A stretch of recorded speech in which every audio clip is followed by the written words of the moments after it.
sempre ao essencial, porque o Vaticano II quis tirar o pó da Igreja e abrir para nova realidade. Fez lembrar aquele pai que vivia sozinho com a mulher e a mulher morreu, eram pais de 10 filhos, que é certo é que quando receberam um telegrama de que a mãe tinha morrido, voltaram, cada um trazia o seu ramo de flores, foram colocando em cima do caixão, foram colocando de tal maneira que o último, quando chegou, já não via a mãe. E então o pai bateu as palmas e disse para os filhos, com a mesma alegria, com a mesma boa vontade, com a mesma veneração com que trouxeram estas flores para a vossa mãe, retirai-as todas para que o vosso irmão mais novo que acaba de chegar possa ver o rosto da vossa mãe. Assim fomos nós, começámos a retirar muito lixo, muitas devoçõezinhas, muitas coisas da nossa vida e fomos para o essencial, que era Cristo, a Igreja e os sacramentos. Incluíamos também Nossa Senhora, começámos a anunciar que ela era a primeira cristã. O essencial era isto, guiados pela Palavra de Deus, incluído no programa fundamental, que era plena Eucaristia Dominical, Palavra de Deus diariamente e compromisso apostólico no desenvolvimento do reino na Igreja. Foi essa a tónica principal do nosso movimento.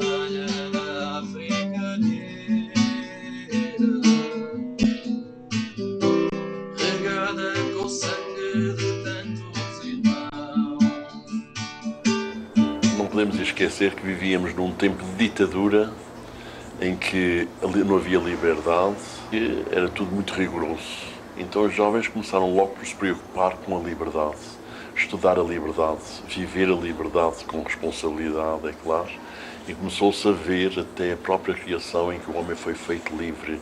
Tudo quanto era sobre liberdade, a gente estudou. E por isso começámos realmente a colocar essa tónica de liberdade logo no encontro inicial, em que as pessoas precisavam de alimentar uma liberdade sã, uma liberdade que fosse capaz de fazer gente com as tónicas próprias da humanidade. A simplicidade foi uma tónica muito importante para nós. Naquela altura as regras sociais eram bastante rígidas, e então nós optámos pela simplicidade de vivência, porque era isso que os jovens queriam, era viver na simplicidade.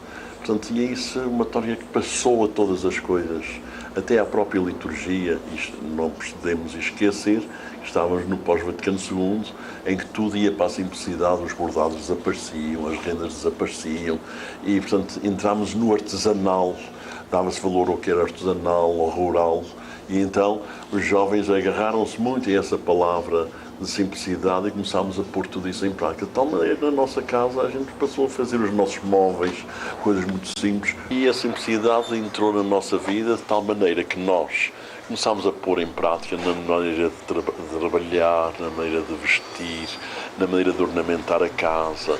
O artesanal e a simplicidade apareceu em tudo. A gente começou a andar de um modo simples, a ir para as festas de um modo simples, de maneira que as pessoas vissem que nós éramos diferentes. Depois do Vaticano II, uma coisa que foi revolucionária foi o ecumenismo. Até ali, as outras religiões eram como se fossem o demónio.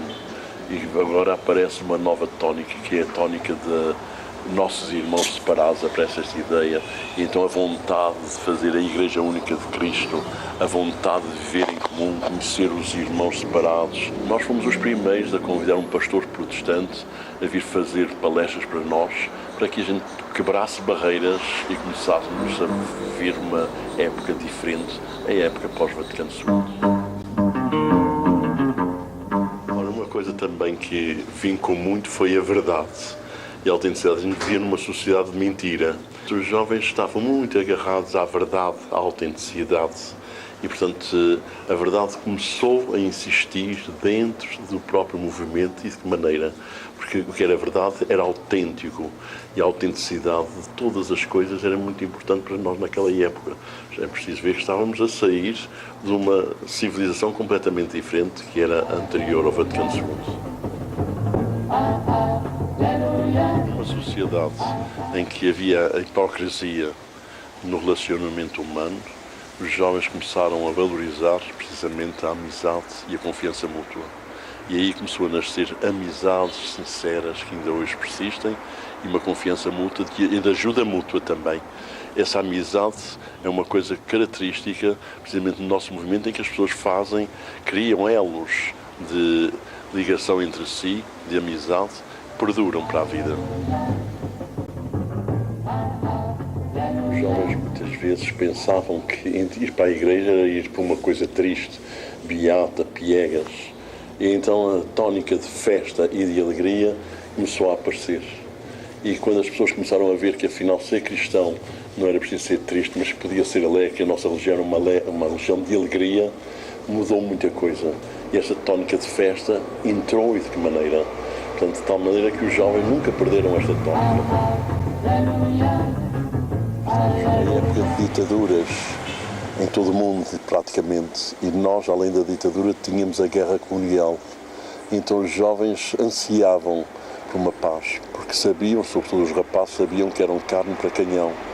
E queriam estudar a guerra, queriam estudar a ditadura, queriam estudar a paz, queriam fazer precisamente a objeção de consciência, que não era permitido, e estudámos muito a paz. E então a paz era um slogan para nós, até que apareceu a palavra Shalom, num dia dedicado à paz, proclamado por Paulo VI, e como tínhamos uma equipa de jovens que ajudavam a fazer a homilia, fomos ver como é que se devia falar ao povo sobre a paz, porque estávamos a ser perseguidos pela PIDE.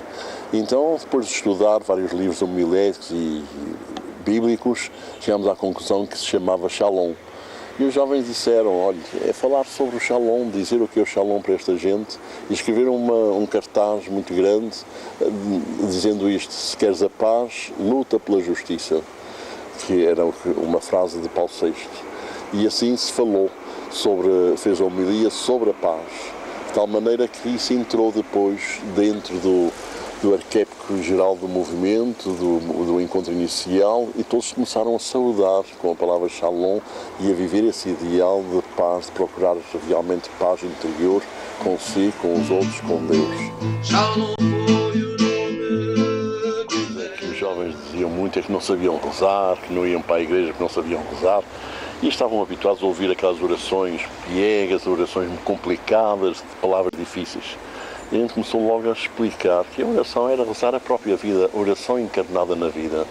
E assim eles começaram a falar da sua própria vida a Cristo, começaram a viver um clima de oração totalmente diferente daquilo que se vivia naquela época.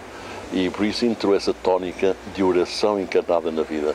Dava-se vários exemplos. Um dos exemplos que a gente dava naquela época era aquela mulher que, vaidosa, comprou uns sapatos muito apertados e que fez calos e que entrou na igreja e começou a rezar a Nosso Senhor, a falar a Nosso Senhor: ó Senhor, eu tenho estes calos e se estou a sofrer, ajuda-me a suportá-los, ajuda-me a acabar com a minha vaidade. Enfim, e começa a falar sobre os calos. Era a oração. Pois foi isso que os jovens aprenderam e começaram a pôr em prática, diferente daquelas orações que eram tudo teóricas e palavras muito bonitas, mas que não diziam nada e não faziam parte do contexto dos jovens. Nós nascemos na modernidade e, portanto, a paz racional acompanhou toda a nossa ação. Ao contrário de alguns movimentos que só trabalhavam com emoção, nós quisemos equilibrar racionalidade com emoção, de maneira que as pessoas entendessem e de maneira que ficassem realmente seguras. Porque a emoção passa e a racionalidade ficava realmente com as coisas amarradas. Por isso é que a tónica de racionalidade, que é da modernidade, ficou muito agarrada ao nosso processo. A descoberta da palavra de Deus que o Vaticano II nos fez levou-nos a falar muito sobre a palavra de Deus, levou-nos também a colocar em prática essa mesma palavra. Pronto, no encontro inicial, em vez de entregarmos o crucifixo, entregávamos a Bíblia. Começou-se a dar muita ênfase à palavra de Deus, de forma que se pediu que cada encontrista que lesse ao menos um versículo por dia da palavra do Senhor. E assim, a palavra de Deus esta tónica teve muita influência na nossa vida, porque foi uma descoberta do Vaticano II. Toda a nossa vida e nosso vivia numa época em que o homem vivia muito isolado e muito só. A tónica comunitária aí começou a aparecer no pós-Vaticano II. E então essa tónica foi muito desenvolvida por nós, estudava-se muito a maneira como viver em comunidade, tentava-se viver em comunidade, mesmo os coordenadores daquela época, que se chamava dirigentes, também tentarem viver em comunidade, em partilharem tudo, Por exemplo, nas férias houve vários grupos que fizeram essas experiências. E ao mesmo tempo a participação, em que não havia participação de nada e passou a haver participação, as pessoas participarem em vários projetos, colaborarem mutuamente, e se deu uma vontade imensa de as pessoas continuarem a viver essa participação no dia-a-dia. E essa participação ia desde uma participação individual, comunitária, familiar e até litúrgica, em que as pessoas participavam de um modo diferenciado. Descobrimos a necessidade de ser autênticos e, ao mesmo tempo, a hipocrisia da própria sociedade, um rechaço a tudo quanto era mentira. Então as pessoas começaram a adotar a possibilidade de usar flores naturais, plantas. Portanto, aqui aparece uma tónica ecológica, naquele tempo que não se falava de ecologia, mas aparece essa tónica e ainda hoje se mantém na ornamentação das nossas casas, na vivência até do próprio encontro. Numa sociedade que era intolerante para com tudo e com tudo, os jovens começaram a questionar-se porquê. E aqui apareceu a tónica da tolerância. Tolerância, da dignidade humana e de respeito para com as ideias dos outros. De tal maneira que esta tolerância chegou ao ponto do encontro, por exemplo, inicial, desde o princípio, e dormir a casa para as pessoas se sentirem livres de poderem optar ou não optar. Portanto, as pessoas não eram obrigadas a nada, graças à liberdade evangélica. E a tolerância manteve-se de respeito para com os outros. Se ele queria ser feiticeiro, que fosse feiticeiro. Se queria ser protestante, fosse protestante. Mas se fosse católico autêntico. Portanto, essa tónica também é muito importante e muito querida de nós. Estávamos proibidos de ler Teilhard de Chardin, mas João XXIII reabilitou-o e autorizou. E então foi uma loucura começarmos a ler Teilhard de Chardin, a tentar pôr em prática, e aí aparece precisamente tantas coisas interessantes que entraram para o nosso movimento. Depois também Emmanuel Mounier, que foi um profeta do Vaticano II, começou a pôr em prática muitas coisas, muito antes do Vaticano II, e finalmente foi Carlos Rogers e Paulo Freire, a nível pedagógico, que havia já certas intuições e nós começámos a lutar por elas. E então, até que depois se organizou tudo como devia ser e entrou seriamente na nossa vida a educação libertadora. Os três amores que foram escolhidos, amor a Cristo, amor à Igreja e amor ao homem, foi à base disso que foi tudo construído. Porque eram os amores essenciais, porque havia muita dispersão e assim foi tudo sintetizado nestes três objetivos que penso que ainda hoje persistem.